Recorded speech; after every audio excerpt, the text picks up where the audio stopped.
So we started off talking about values, and in the interim we talked about, at the end, planned right, when you die, that's when your asset base should be the biggest. So stewardship is a mentality you can bring to how you approach money. We talked about over here, the relationship we have with money and why that's important. And when we look at money as a tool to sort of buy more things, then we have lack and we have sort of problems with that. But if you have a sense of stewardship and community and et cetera around money, which I think is entirely possible and entirely reasonable, then it becomes not about you as much. And when it becomes not about you as much, there's actually less stress involved. You're going to be more successful with it. And this is anecdotal. I don't have statistics to back this up. This is just me talking to people and seeing their own mentalities and see how they develop around money. But we're going to talk about stewardship, and what I mean by that is legacy. What do we leave behind? And there's a lot of things we can leave behind. Part of those things are money. So let's say we get through this process and we don't have any money left at the end. That doesn't mean we don't have a legacy, okay? Legacy is not financial. Legacy is bigger than that. We'll talk about that. So in 1900, life expectancy, man, woman at birth, 47. Right? Quickly shoots up. 2005, 74, 80. This is at birth, right? If you're 50 in 2005, you actually expect to live a little longer. This is what you sort of referenced earlier, is how long. At 65, right? In 2025, projected at birth, 89.9 years. The point of this is it's getting longer and longer and longer. And we have yet to figure out the whole genetic cleansing thing yet. But when we figure that out, suddenly, we're going to live 120 years. And this is not 100 years from now, right? This is 20, 30 years from now. So if we're aging, life expectancy is being created, it's going to be more and more and more difficult to leave financial legacy, right? Because we're going to spend through it. And if it's going to be more and more difficult to leave financial legacy, then we have to weigh, when we're thinking about these things, we have to weigh all the other kinds of legacy we have. And that's why there's more than just finance in here. It's real important to think about the other pieces. So what are the objectives? Here they are. Introduce the concept of legacy that's available to everybody, not just those people that have a lot of money. Consider this is a study done, I don't have it here, I'll have it on another slide. So we're going to talk about some of the key findings of the study that are intergenerational communication and learn what's important in your family. Okay. So where this starts, before you can really get into conversation about legacy and what my legacy is going to be or what your legacy is going to be or what's our legacy going to be, we have to know what ours is. The first thing we have to know is we have to figure out what's important to us. And that way when we are in family, maybe what's important to my brother, I'll tell you the story. So when my grandfather died, all my mom's siblings were in our garage and we're picking through his stuff. And at the end of the whole game, it's lots of, he was a Lutheran minister for 50 years. So when we're separating this stuff out, there's only one thing I wanted, because I was actually a student here when this happened. I wanted his sermon notes. So he had a box, one of these 3-cube boxes filled with sermon notes. And I have them. But that was different than someone else saying, hey, I'd like to have the antiques, or I'd like to have the gems, or I'd like to have whatever his properties, So what's important to me, I got it because no one else wanted that. No one else cared. For me, that was it. I got that in his desk chair, which is fantastic. It doesn't, it's a little decrepit and old at this point, but it's okay. I still love it. So you got to figure out what's important to you. And then we can define legacy in terms of family. Right now it's something transmitted or received, right, from an ancestor. So this is actually important. We're going to talk about this for a little bit. And I see this day to day. What people are thinking about leaving is different than what people, younger folks, want. It's not that they don't have the things the younger folks want, and it's not that they're not willing to give. It's just they're not communicating. They don't talk about this. There's an enormous generational difference around how we deal with money. So I have 80-year-old clients whose kids know nothing about their finances. and will never, until that 80-year-old dies, know anything about their finances. And that is normal. Right? I have 50-year-old clients. So my experience actually is when I was growing up, I had conversations with my dad about our taxes. I knew what was going on all the time. This is when I was 9, right? So I don't think that's normal by any stretch of the imagination, but it's totally different than the 80-year-old who won't tell his kids anything, okay? So that generational gap is a big deal. So here's the 4 things we talk about. The first thing is values and life lessons. And in a bit, so think about it, I'm going to ask, what's the thing? So how important is it for you personally to receive, provide any of the following? And these are the answers. And the interesting things that stand out, first is this one. So the elder's priority is giving the assets down. So that's not, right? They don't want to spend through that. They want to make sure that their kids get something. The boomer's priority, the youngster's priorities, for those of you who are younger than boomers like me, maybe this doesn't apply to you. They want to make sure that they fulfill the wishes of the elders. But this is actually, in a way, they're not communicating, they're not talking about it, but it's a beautiful thing, right? Why? Does everyone get that? Does that strike you as really, really neat? They each want to take care of the other, which I think is just beautiful. And the shared priority is the value and life lessons. Okay. So there's also this communication gap. Not only is there an age difference in the way they were trained, my grandparents were trained to deal with money, and the way my parents were trained with their money, the way I was trained and the way I'm training my kids, it's totally different. Because what we do is we remember the mistakes our parents made, right? And then we don't pass those on, we make up different mistakes to pass on. But the important thing here is that they're communicating. And that's the only way you get through all this, is talking about it, is bringing it up. And it requires a discussion. So basically, this is who has had a discussion across that generation gap about these topics. So the majority talk about values and life lessons. Slightly smaller number talk about financial and real estate. So that's what they say here is, a third have discussed all 4. And it's a bit of a setup because there's 4 items, and the study was done based on these 4 items, but these people may not think of it in terms of those 4 items, right? So again, this is a statistical study, and it could be a square peg in a round hole, at least in a little bit. That could be some of that anomaly as well. So there's these 2 gaps, the generation gap and communication gap, and that sort of results in that legacy gap. So why don't we? Does anyone like talking about death with their parents? This is frankly, for my parents, it's a constant conversation. Doesn't ever end. Every single time I see them. Why? Because my dad has just shit everywhere in the house. And so for that, my mom says, I have to die first because I'm not cleaning up this mess. So that's the conversation. That's the conversation. I have to die first. I'm not cleaning up your mess. That's what she says. But does this resonate? Are we afraid to talk about death? Has anyone approached their parents and said, I actually tell my clients, they're younger clients, 40s, we're doing your financial plan. This is the ideal time for you to approach your parents and ask them, do they have long-term care insurance? They have long-term care insurance. Because if they don't, you're going to pay for them. Well, it's a little late, isn't it, usually? The kids can keep working.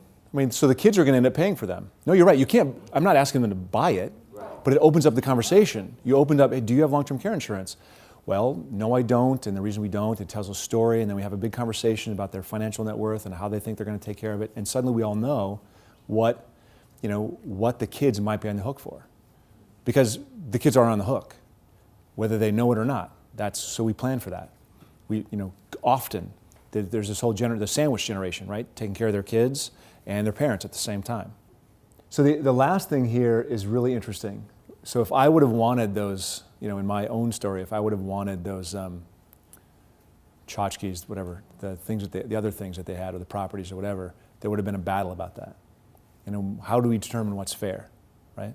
So that when you ask a client, why don't you talk about this? Well, my sister and I, we don't really get along. How do we determine it's fair? And so it's a stumbling block. The other thing, and I work with a lot of business owners, and there's a business owner in Berkeley that I work with who's got 3 kids. 2 of them work in the business, 1 of them doesn't.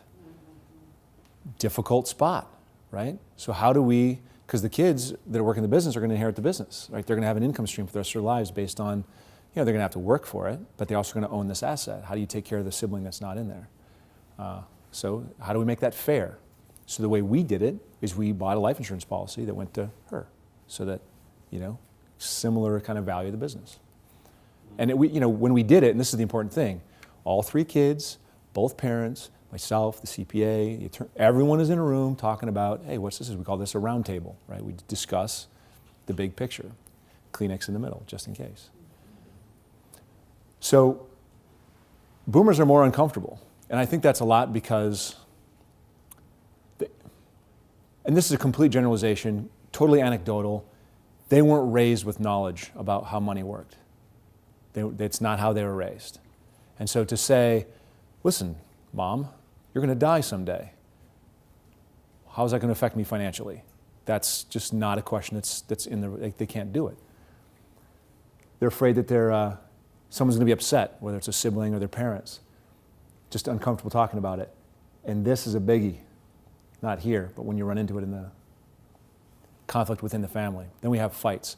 I tell you what though, if you don't have the discussion, the fights are much worse. Right? I have clients whose families, they just tore it apart. I mean, they lost all the money with attorney.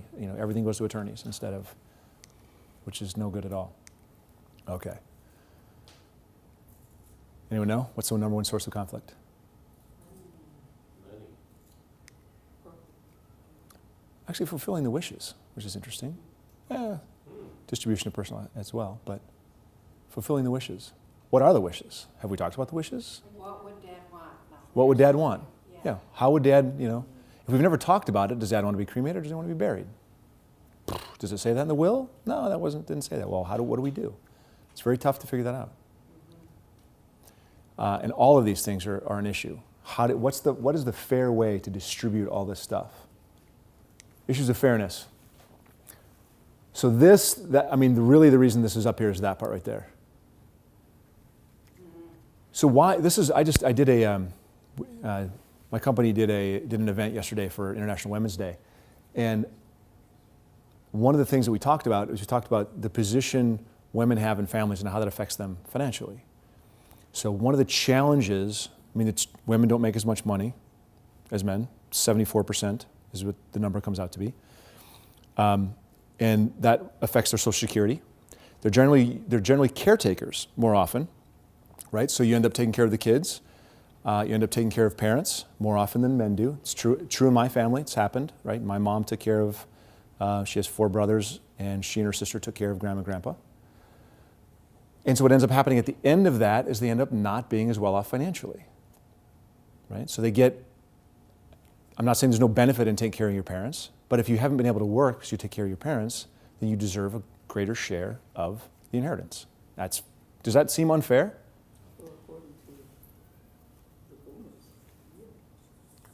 Well, they most agree. They agree. But it's funny, when it comes down to it, the child that didn't take care still wants their part. There's obviously nuance to all of this. And I've got a client in the hills that just basically spent 7 years taking care of her dad, and Dad died. She inherited all the houses, right? That in my mind, that seems fair, right? So the lesson here is if you are not the caretaker, just go into it expecting less. It's better off for your whole family, right? That's the lesson. If you're the caretaker, you get more, right? What is fair? What is equal? How much is care worth? Is it worth a retirement income? For 2 months, probably not. 10 years, maybe so, right? It's the nuance. But that's why you have to talk about it. And this stuff is never comfortable to discuss, right? This is always a difficult set of topics. But the interesting part is, as difficult as you expect it to be, it may not be that difficult. Do you ever have a conversation with your partner right? You go into the conversation, you're like, oh, this is going to be a painful conversation, and you bring it up, and they go, God, I so wanted to talk to you about that. That was so important. I'm glad you brought that up. Same thing can happen here. It's just interpersonal relationships are tough, and this is a topic that's a difficult topic. It's a loaded topic. So when I was in college, I told you I'd tell you a story as before I ask you the question. So when I was in college, I was studying comparative religion. I was studying philosophy at the time. Transferred to comparative religion a little bit later. And I thought I was really bright. I thought I was incredibly smart. So I came home Thanksgiving, and I was raised Lutheran, grandfather Lutheran minister. We've already gone there. I was raised Lutheran. It was really important to my parents that I went to church every Sunday. I fought against it. My dad was this big guy. My dad is 6'6", 250, and he threw around 300-pound sinks all the time. He ran a manufacturing company. Big, strong, scary dude. So I went home Thanksgiving, and I said to him, I just jumped to the end. I don't want to do that. So I'm upstairs in my aunt's house, and I'm in my cousin's bedroom, and I'm sobbing because I'm going to tell him that his religion is wrong because I'm the smart college student coming back. So I tell him, Dad, I'm not, he comes upstairs, dude, what's going on with you?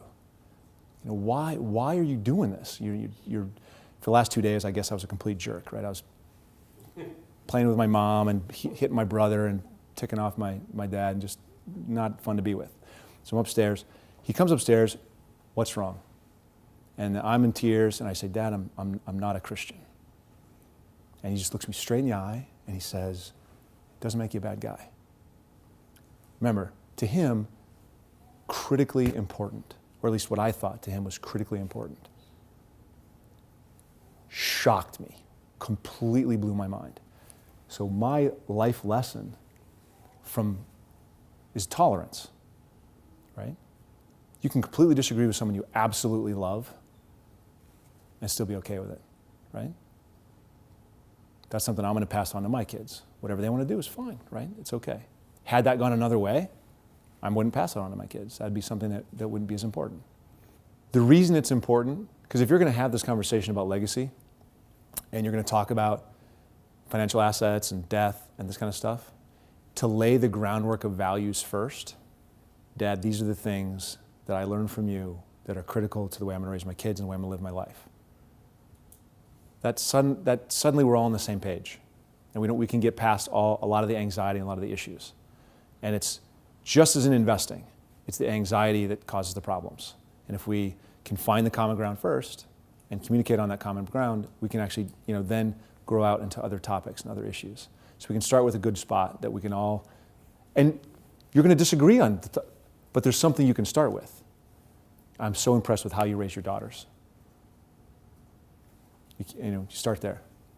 So is there anything that you've done, like every year, forever? It's a tradition in the family. You're always going to do it.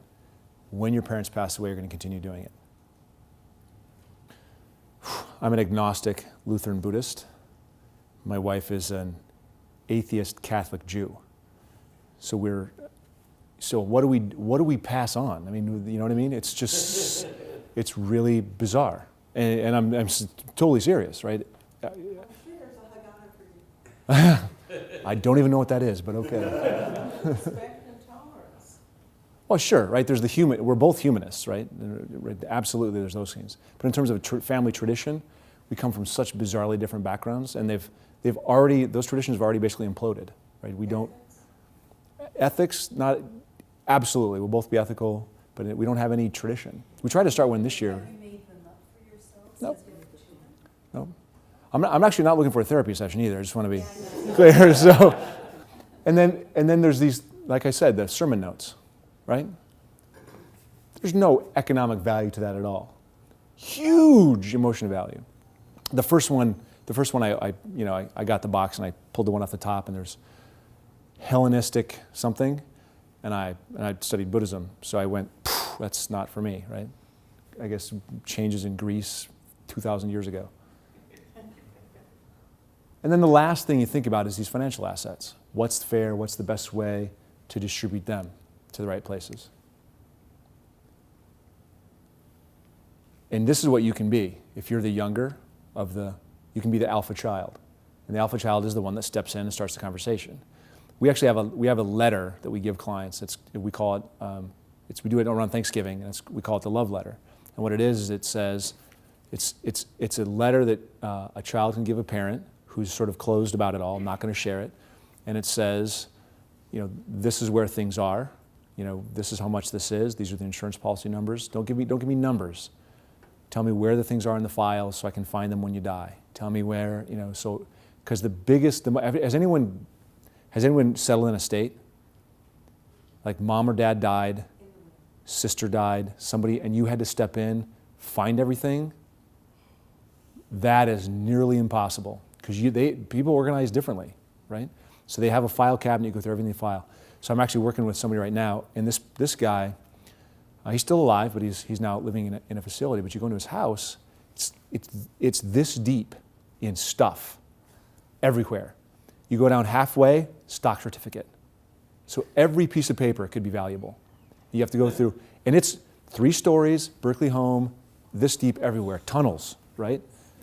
So he lived there, he didn't let anyone go inside for a decade, and just bought stuff and put it there, and magazines and circulars and advertisements. So you got to go every single thing looking for this stuff. Don't do that.